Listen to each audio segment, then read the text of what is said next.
What is going on, ladies and genitals? YOTESLAYA here with a short little Borderlands 2 video. I have some Borderlands 2 news for you guys. I'm late to the party, you've probably already heard, but on Twitter a lot of people have been asking me what they announced today, what Gearbox announced today at PAX, so I figured I would cover this.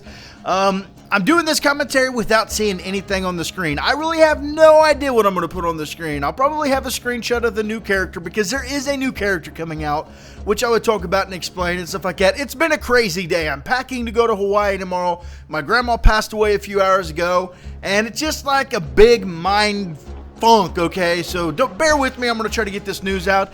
Before we get into anything, I will have a link to this article in the description, but I'm going to read this entire thing to its entirety, and then we'll break it down and kind of talk about what things are going on. It says, Gearbox Software has announced a sixth playable character for Borderlands 2. Krieg the Psycho is a reformed bandit who specializes in melee attacks and throwing weapons.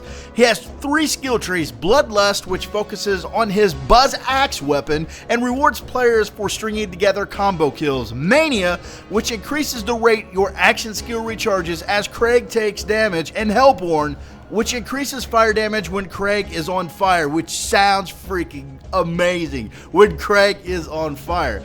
Now it says he is a high-risk, high-reward character. Eurogamer's US News editor Jeffrey Matalev, who is a Gearbox panel at PAX East, reports Krieg is at his best when rushing the enemy front lines. He can throw ignited dynamite when down, then detonate to get back into the fight. Krieg will be released in May for $9.99 or 800 Microsoft points. It says elsewhere on 2nd April, update for PS3, PC, and Xbox 360 adds the long-awaited level cap increase. Bam shakalaka! That is what we've all been waiting for forever. It says 11 new levels are added to the game, raising the level cap to 61, alongside the Pearlescent weapon rarity, which begins at level 51. This is free to Borderlands 2 Season Pass owners or for $4.99. Now, did you hear this? We've got an increase to the level cap, and there's going to be a new weapon known as the Pearlescent weapon rarity. You can expect a Pearlescent weapon guide from me, just like I did with all the other weapons. I will be doing that for you guys. Now, let's keep reading on before we break this thing down into craziness. A separate update, also due on 2nd April, adds the Ultimate Vault Hunter mode, which you can only access once you reach level 50. The update is free to all, so that's pretty awesome. There's going to be a third playthrough known as the Ultimate Vault Hunter mode. Now, meanwhile, Gearbox announced a $99.99 Diamond Theme Loot Chest Edition of Borderlands 2 to be released in May. Only 5,000 will be made, and by golly, I'm going to try to get my hands on one of them bad boys. The 4th campaign DLC for Borderlands 2, which Gearbox described as the biggest yet, is due out by late June. Okay, at the end of Gearbox PAX East panel, it showed a short teaser starring Tiny Tina, who is playing a Dungeons & Dragons board game called Bunkers and Badasses.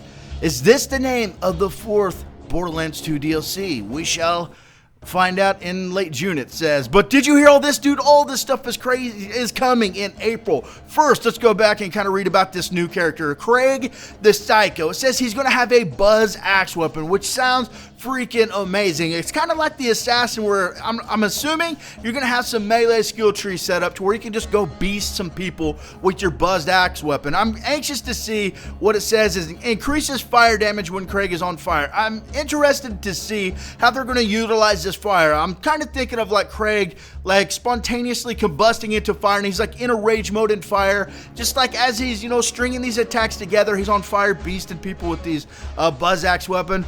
I don't know, it sounds pretty freaking amazing. I'm excited they're doing a new character. You know, it's kind of weird that they're doing a new character, increasing the level, and doing this third playthrough all in one, because, you know, most people are going to want to start this new character, but the other people are going to want to do the playthrough 3 and get to level 61. So it's up in the air. Leave in the comments. Are you going to go right to the new character? Are you going to get all your other characters to 61 through playthrough 3 or whatnot? I don't know. I can't really tell you what I'm going to do. I know that me and some guys are going to be doing the new DLC playthrough, which unfortunately it says it comes out in late June now, so we won't be able to get it right here with this and do it, but we'll be doing that. Now right here it says the long-awaited level cap, increasing the levels by 11 to level 61. Okay, that is just awesome. We've all been waiting for it forever. We wished we would have got it earlier because all this DLC coming out, we really could have used that XP for that. I really think that's why they put in a third playthrough, because they know that most people probably beat the second playthrough. So they're like, heck, these guys got level 50s. There's really nothing else they could do other than grind for some XP with some bosses. Let's give them a third, playthrough. Let them do that again and get to level 61. I really feel that's why they gave us a third playthrough. In Borderlands 1, they increased the levels each time, but they increased it with the DLC. They never actually gave us the ultimate Vault Hunter mode. So I'm pretty sure that is why they gave us this third playthrough. Nonetheless, it's going to be awesome going to get some of these. Imagine like some of these bosses as level 61, maybe 70. Dude, it would be, oh my god, you can hear my hands right now. I'm just like, woo, baby, I'm excited for it. But the main thing that I'm excited for the most is this Pearlescent weapon rarity. Now, if you've played Borderlands 1, I'll have a picture of this Pearlescent weapons from Borderlands 1.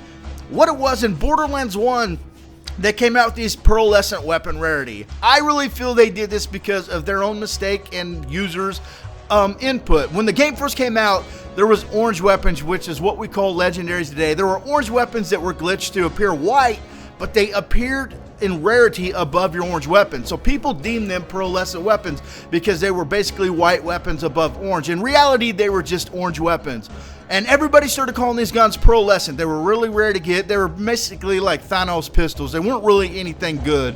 And people, all this talk of Pearlescent, I think that's why Borderlands or Gearbox with the first game came out with Pearlescent weapons. And it's a light blue, like a sky blue, a Pearlescent blue appearance in rarity. And I cannot wait for it. Like I said earlier, I will be doing a series on this, showing you all these Pearlescent weapons. If we could get them from farming, we're going to get them. But I'm going to do it whether it's dropping just randomly out of a, wherever. I'm going to be doing this series for you. I am stoked that they're going to put these Pearlescent weapon rarity in here. Be awesome if they put in some more legendaries as well, but I'm stoked that this Pearlescent weapon rarity is in there. And it begins at level 51. So level 50, all the guns will be a level 51 or greater. Of course, the level you are, the level that you will, the gun will be somewhat level to what you are. So you're not going to get like a level 61 as you're a level 52. You guys know how the game works and all that stuff. So that's all out by April 2nd, it looks like, and it adds the Ultimate Vault Hunter mode, which is the third playthrough, which is free to all. That's pretty awesome. Mind you, the level cap, the Pearlescent weapons, and stuff like that, they're going to be free to Season Pass owners or for $4.99. Also in there, the $99.99 Diamond Theme Loot Chest Edition of Borderlands 2, released in May. Only 5,000 of these be made. That will be pretty awesome. I'm going to try to get my hands on one, but with 5,000 of them, you better get onto it because it's probably going to be hard to get. I'd imagine on eBay they're going to sell for a pretty dollar. And then it says the fourth campaign DLC for Borderlands 2, which Gearbox describes as the biggest yet, is due out by late June. So that is all the news that they've put out here on PAX this weekend. Everybody on Twitter has been asking me. I feel I should have showed you guys a little bit sooner, but there's been a lot of videos. I've been busy, but here it is. There it is. There's the news, baby. I cannot wait. I know one thing. I am looking forward to it, and I will bring you guys with me. But I hope you guys enjoyed this little update video for Borderlands 2. Leave in the comments what you're most excited for. The guns, the level increase, the third playthrough. Let me know what you guys are feeling. But I will talk to you guys later. Maybe from Hawaii. We'll see what happens. But I will talk to you guys later. Bye-bye.